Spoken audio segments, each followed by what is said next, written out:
Nagsimula ito nung una kaming makatikim ng burong mangga sa Chinatown, no, sa Ongpin, sa Binondo. Sa isang corner store, meron dyan nagbebenta ng burong mangga kasama yung mga champoy, kiamoy, kung ano-ano pa. So, nagpupunta kami doon madalas tuwing mapupunta kami ng Chinatown.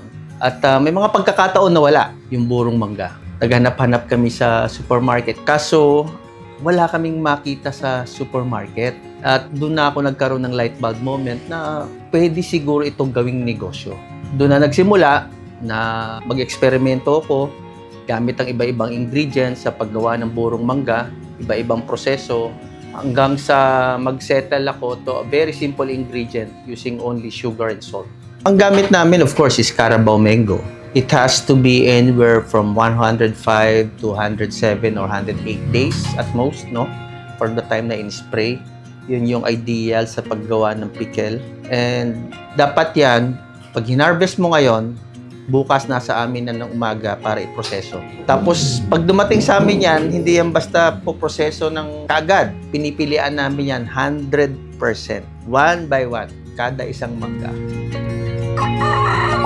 Panoorin ang full video sa ating YouTube channel, Agree sa Agri. Don't forget to follow, like, share, and subscribe.